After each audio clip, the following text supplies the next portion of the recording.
Justin Bader here to teach you Organic Chemistry 1, following MIT's curriculum for 512.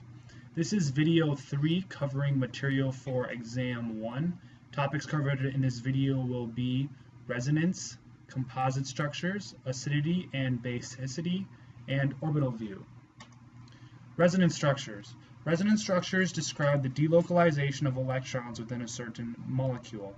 In other words, they describe how electrons can move around a molecule from one atom to another.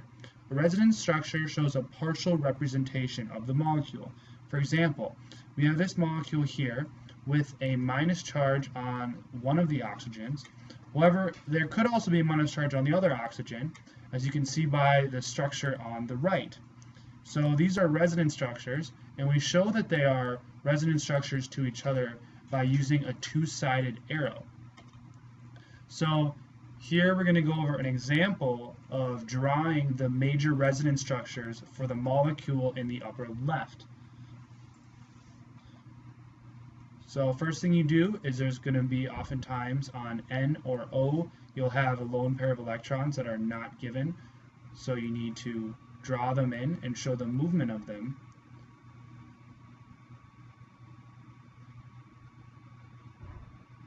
And we see we have a resonance structure where the plus charge moves from N on the top to the N on the lower right.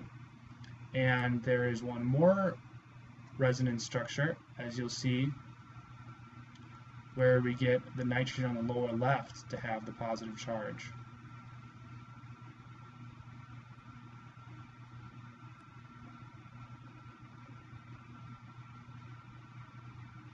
So those three resonance structures show the actual structure of the molecule.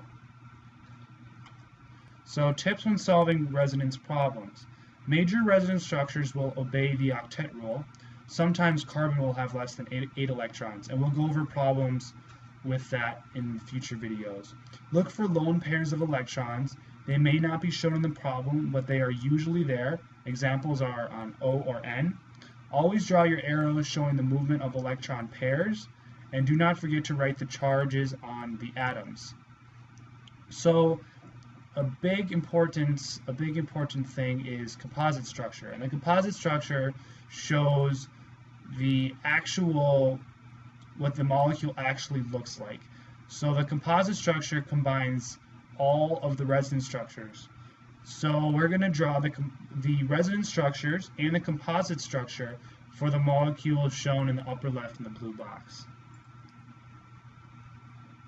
So we start by having our lone pair. You see the movement of the electrons are going to give us our second resonance structure. And the two dots signify a lone pair of electrons. And notice there's a minus charge on that carbon.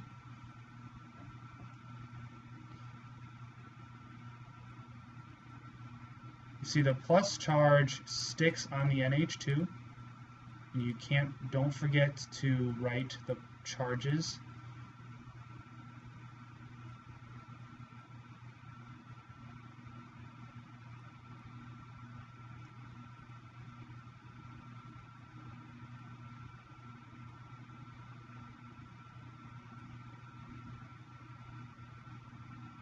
And here's the fourth resonance structure. So these four structures are the four resonance structures. Now in red on the bottom, I'm going to draw the composite structure. And what we do is we use these dotted lines to signify that a double bond is sometimes there and a single bond is sometimes there. So it's showing the pi system that we use. And we have these delta pluses and delta minuses to show where the charges are spread around. So we have a delta plus on the NH2 because for 3 of the 4 resonance structures there will be a plus charge on NH2. Same thing with the delta minuses. spread out throughout the carbons, each of the minus charges on the resonance structures corresponds to a delta minus on the composite structure. For example, we have a minus charge there, corresponds to the delta minus there. And same thing with those. And the third one, acidity and basicity. So in class you will be told about, or at least given, probably going to be on Stellar, a table for the trends of acids and bases as far as which one's stronger acid, weaker acid, for general molecules and general groups. So you should know these trends.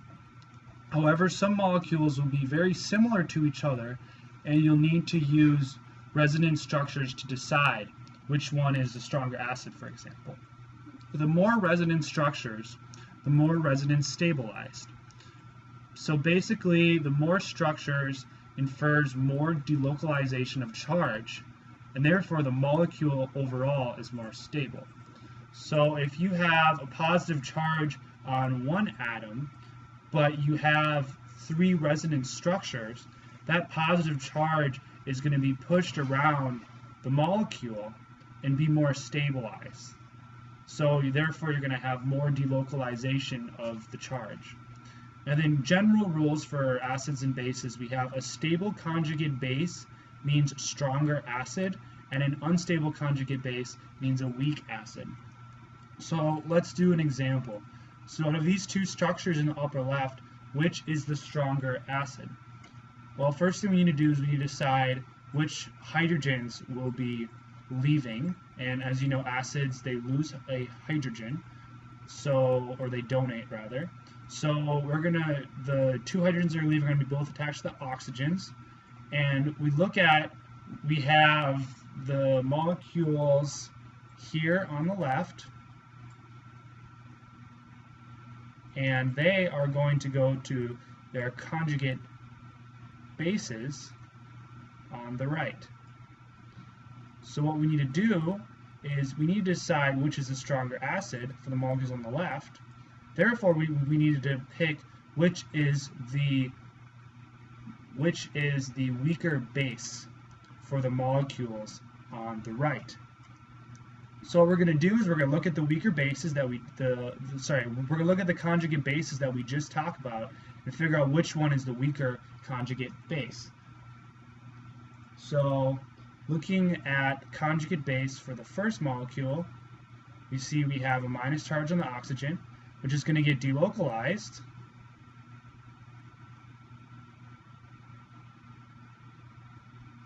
through resonance stabilization.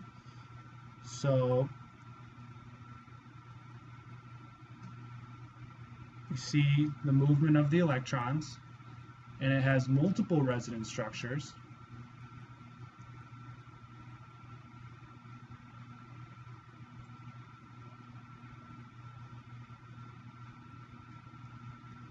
And we have one last resonance structure, 4th resonance structure.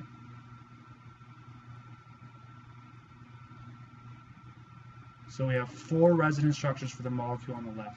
The molecule on the right doesn't have any resonance structures. So there's no resonance stabilization.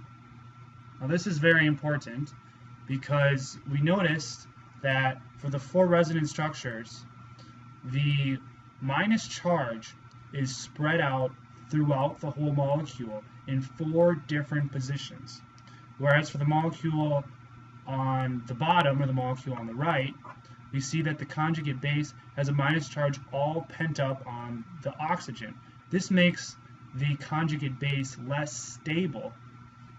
Therefore, the molecule on the left is going to be the stronger acid. So, lastly, let's talk about hybridization. We're going to talk about orbital view also.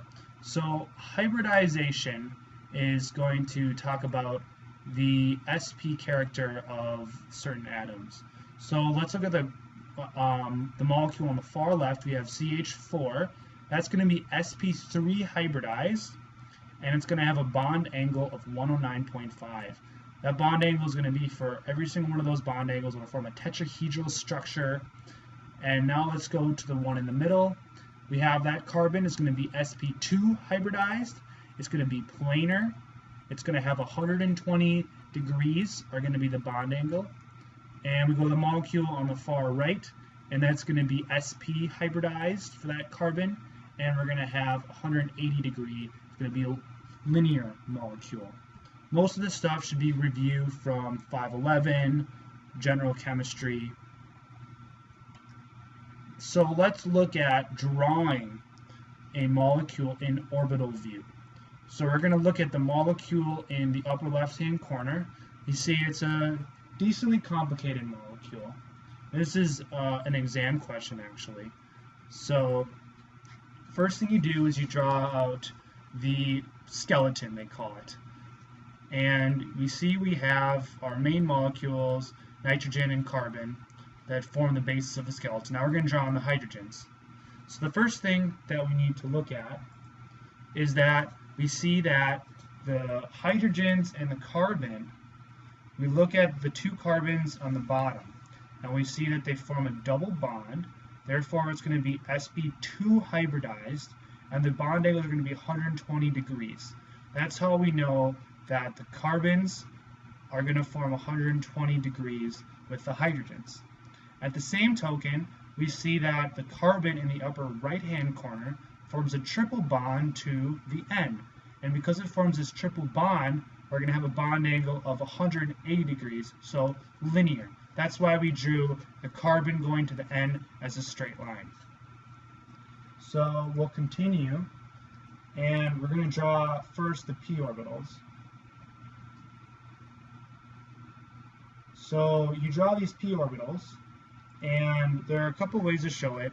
Common way is you draw the p orbitals and you draw one dotted line connecting the p orbitals.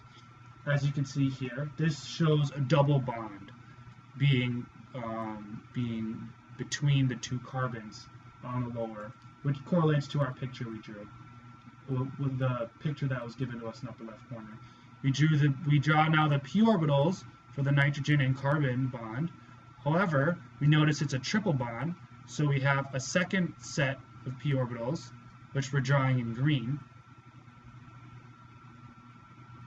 Oftentimes on an exam, or if you only have a pencil, it's very common to see the second groups of p orbitals being shaded in. So oftentimes students will draw, for example, the red orbitals they'll just draw as with the pencil, and then the green orbitals they'll draw with the pencil, but then they'll shade in the green orbitals to denote that the green are separate than the red, so that there are two different groups of p orbitals, as you can see there. You're going to draw on your p orbitals there, you're going to draw your line connecting them, and that's going to be the basis for your orbital view. But don't forget that nitrogen has a lone pair, so we're going to draw in the lone pair of electrons in a separate orbital. So we have the orbital outside. Now we're going to draw on the bond angles, 120 degrees for the carbons because they're sp2 hybridized. Same thing for the bond angle on the other carbon, also sp2 hybridized. Now for the carbon on the upper right corner, 180 degrees because that is sp hybridized. It's going to be a straight line. And just drawing in some extra angles just to show you, it's 120 on all three of those. And on all the angles around those two carbons are all going to be 120 degrees. And then we're going to label the hybridization of the carbons and the nitrogen. We're going to do sp2 for the two carbons on the bottom, and sp for the nitrogen and carbon on the upper right. And that is the molecule in orbital view. And that is it for this video. Make sure to watch the next video. We're going to be going over a lot of practice problems that'll definitely be very helpful on exam 1. The key thing to studying for this exam, just like any other exam in 512, is to do practice problems. repetition, seeing patterns, doing problems, old practice exams. So I hope you watch the next video, as it will be very beneficial. Thanks for watching.